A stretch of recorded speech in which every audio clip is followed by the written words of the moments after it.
Buenas tardes.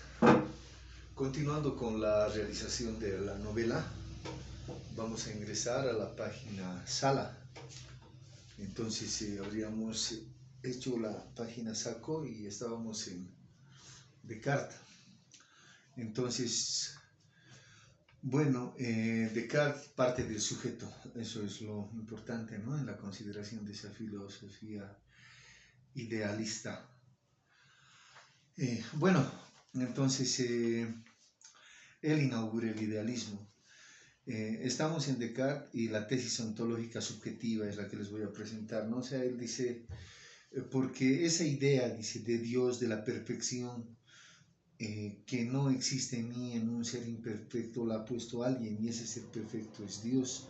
Entonces esa es la idea de la perfección que nace en mí porque este ser perfecto la ha puesto y entonces así demuestra con una ontología subjetiva, o sea, la existencia de Dios, ¿no? Entonces, para apoyar la idea de lo que está afuera. La filosofía, vamos así, ¿no? La filosofía es la historia de los desarrollos históricos en la que los filósofos existen y así presentes como filósofos de esa clase social, parte del sujeto como punto para conocer la realidad, cogito ergo omnes.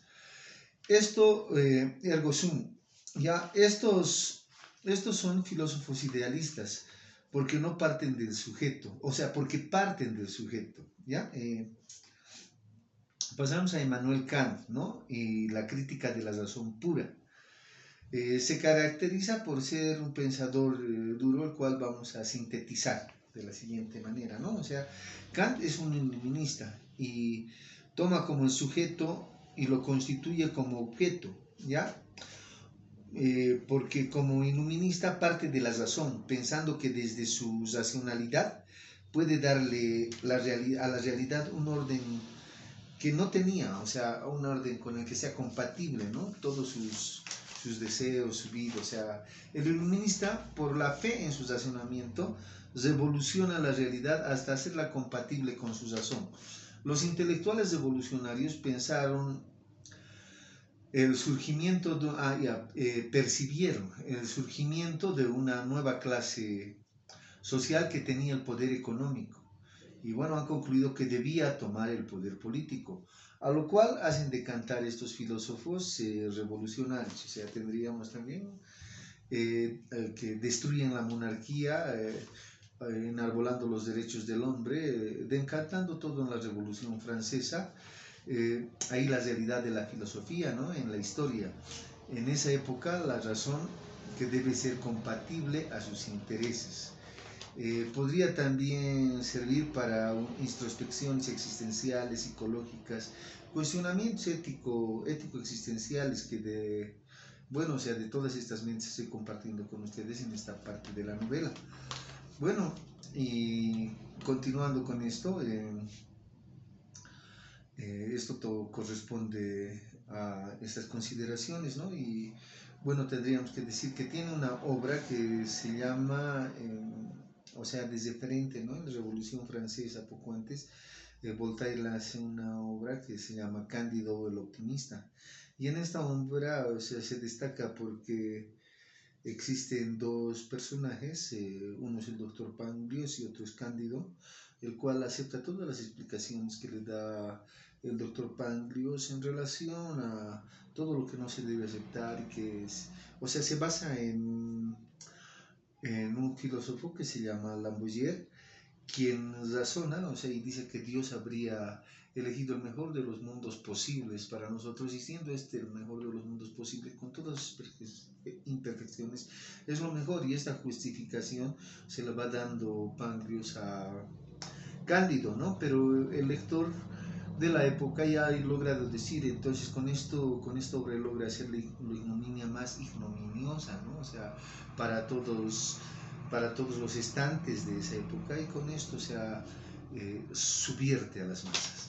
Eso sería lo destacable de esta obra. Y bueno, o sea, sigamos por ahí. Se remite al sujeto al cual se le presentan las cosas, conoce las cosas y solo hay objetos para este objeto. intuyendo la cuarta dimensión, está en el sujeto en cuanto a espacio y tiempo. Esta es ya la diferencia de Kant, ¿no? Parte de un sujeto constituyente. Toda la realidad y sus categorías, espacio y tiempo, impuesto en el sujeto, que solo puede conocer el objeto en su tiempo-espacio, con las categorías del entendimiento que ya salen a la luz, ¿no veo? O sea, realidad, unidad, pluralidad, cantidad, ¿ya? Entonces, estas son categorías aristotélicas. La empiria del objeto depende del sujeto cognosciente, o quinto elemento en el tiempo y espacio, ¿no? O sea, la cuarta dimensión que ya les he ido mencionando.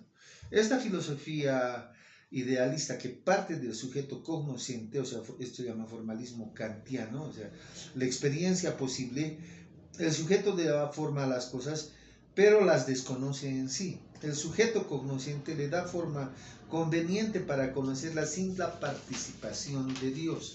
Eso sería lo destacable, ¿no? Ya en Kant. Descartes pone la historia, o sea, escribe la obra en 1637 y la Revolución Francesa se dio en 1789, o sea, no ha pasado mucho tiempo. La realidad externa para Kant es el capitalismo, toma el sujeto que en última instancia es el observador. Tenemos que ver que en la época, o sea, muere Giordano Bruno, también Copérnico salva su vida negando la verdad, un conocimiento del sujeto de yo para conocer la realidad.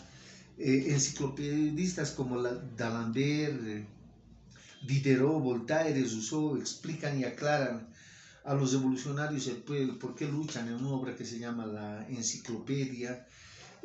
Ya saben por qué luchan los revolucionarios, entonces el papel del filósofo es ese momento de intelección del cambio, ¿no? Entonces,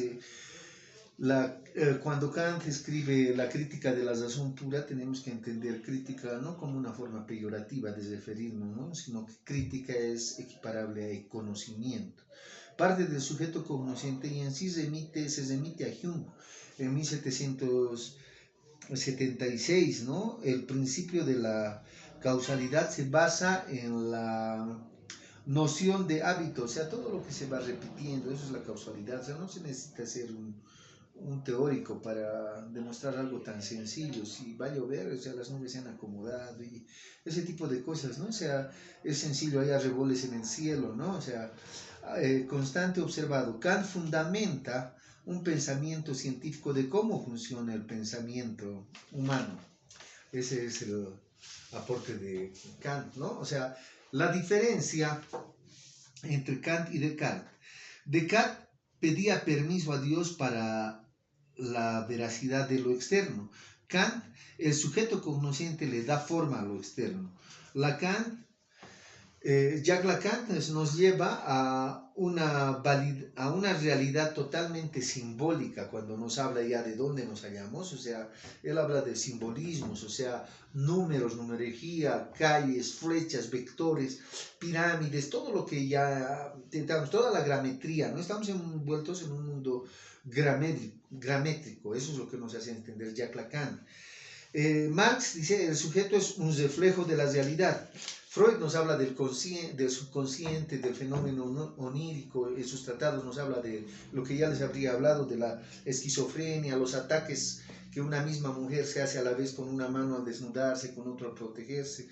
En el fenómeno onírico, como uno es el héroe de sus acciones y como el hijo, o sea, que decapita al padre, por ejemplo, ¿no? Cuando él es que comete el acto de la masturbación, le culpa al padre porque en los sueños nosotros somos los héroes y todos estos aspectos que son desconocidos, pero ya se están tratando en esa época, ¿no? Entonces, pero no se han tratado a profundidad, mucho menos. Entonces, con todas estas cosas y todos estos eventos nace este pensamiento, ¿no? El sujeto está arrojado, Husserl, ¿no? El sujeto está arrojado sobre la realidad existiendo, dice, sobre el ego, sin relación de conocimiento con esto. Eso solo viene y consume, o sea, no es que estés pensando, sino ya han llegado y están ahí. Hegel, ¿no? Entonces ahora ya estaríamos en Hegel. Hegel se apropia de la realidad de Descartes, ¿no? Hablaba de la res extensa, Kant, en el objeto de Hegel, habla de la historia a partir de un sujeto y dice Hegel, en las noticias, esta es una parte, dice Hegel, el sujeto es lo mismo que la sustancia, materia, realizando una construcción humana que es la historia. O sea, el sujeto, ¿no es cierto?, hace la historia. Ya, pero aquí habría otra nota que tomé, dice, las noticias que recibimos son construcciones comunicacionales que constituyen una realidad y te le entregan, esta es una estrategia planetaria, o sea, nos engañan, ¿no ves? O sea, le estoy clarificando con esa parte, sí. Ya, el sujeto, seguimos con Hegel, ¿no? El sujeto es lo mismo que la sustancia, dice. La materia realizando una construcción humana que es la historia, y toda construcción nace para destruirse, y nos presenta la dialéctica histórica. En su obra La fenomenología del espíritu,